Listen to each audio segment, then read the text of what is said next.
Welcome to self care Tamil YouTube channel. இன்றைய video பதிவில் நம்ம என்ன பார்க்க போறோம் அப்படின்னா, மழை காலங்களில் ஏற்படக்கூடிய தீவிரமான சளி, காய்ச்சல், இருமல் போன்றவற்றுக்கு ஒரே தீர்வா நம்மளோட வீட்டில் இருக்கக்கூடிய பொருட்களை வச்சு எப்படி ஒரு ரெமெடி ப்ரிப்பேர் பண்ணலாம் அப்படின்னு சொல்லி தான் இந்த வீடியோல பார்க்க போறோம். ஸோ இது நம்ம குழந்தைகள் யார் வேணாலும் நம்ம இதை பயன்படுத்தலாம். பத்தியம் இருக்கிறவங்க கூட இந்த கஷாயம் நம்ம குடிச்சோம் அப்படின்னா நமக்கு காய்ச்சல், சளி அது மாதிரி இருமல் எல்லாமே உடனே சரியாயிரும். ஸோ அதுக்கு தேவையான பொருட்கள் என்னென்ன அப்படிங்கறத இப்ப பார்க்கலாம். ஸோ ஃபர்ஸ்ட் நான் எடுத்துக்கிறது இது வாதனாந்தலை. ஸோ இந்த வாதனாந்தலை சளிக்கு ரொம்ப அதிகமாக பயன்படுத்துவாங்க. அதுக்கு அடுத்தது பார்த்தீங்க அப்படின்னா தூதுவளை. ஸோ இது ரொம்ப சளி நெஞ்சு சளி முறிக்கிறதுக்கு இதை பயன்படுத்திட்டு இருக்காங்க. ஸோ அடுத்து சீரகம், மிளகு, அதே மாதிரி இஞ்சி நல்லா காய வச்சு நம்ம பொடி பண்ணி எடுத்திருக்கோம்.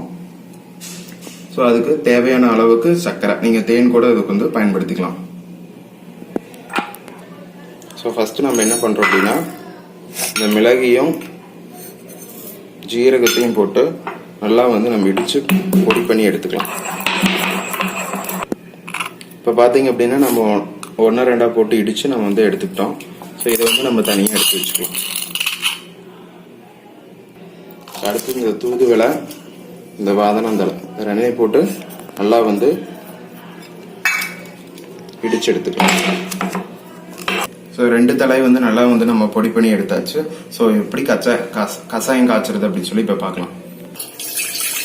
நம்ம 1.5 கிளாஸ் அளவுக்கு தண்ணி ஊற்றிக்கலாம். இருக்கக்கூடிய சுக்கு, இந்த ஜீரகம், மிளகு ப்ளஸ் நம்ம எடுத்து வச்சிருக்கக்கூடிய இந்த தலை இதெல்லாமே போட்டு நல்லா கொதிக்க விடலாம். கொதிச்சு நம்ம 1.5 கிளாஸ் ஊற்றி இருக்கிற தண்ணி 1 கிளாஸ் ஆகிற வரைக்கும் நல்லா கொதிக்கிட்டோம். இப்போ நல்லா பாயில் ஆயிடுச்சு. நம்ம அடுப்பை ஆஃப் பண்ணிட்டு ஃபில்டர் பண்ணிக்கலாம்.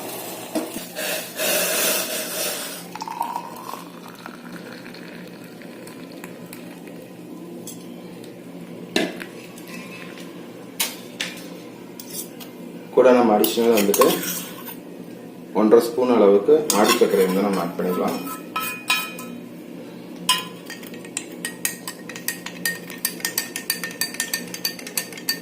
இதை நல்லா மிக்ஸ் பண்ணிக்கலாம். இதை நம்ம காலையில வெறும் வயிற்றுல குடிச்சிட்டு வந்தோம் அப்படின்னா நமக்கு சளி, இருமல் போன்றவங்க எளிமையா நீக்கிறதுக்கு இது பயன்படுத்தும். இதுல வேற டவுட் இருந்ததுன்னா கீழே இருக்கக்கூடிய கமெண்ட் பாக்ஸ்ல கமெண்ட் பண்ணுங்க. மேலும் இந்த வீடியோ உங்களுக்கு பிடிச்சிருந்ததுன்னா லைக் பண்ணுங்க, ஷேர் பண்ணுங்க, கமெண்ட் பண்ணுங்க. தேங்க்யூ.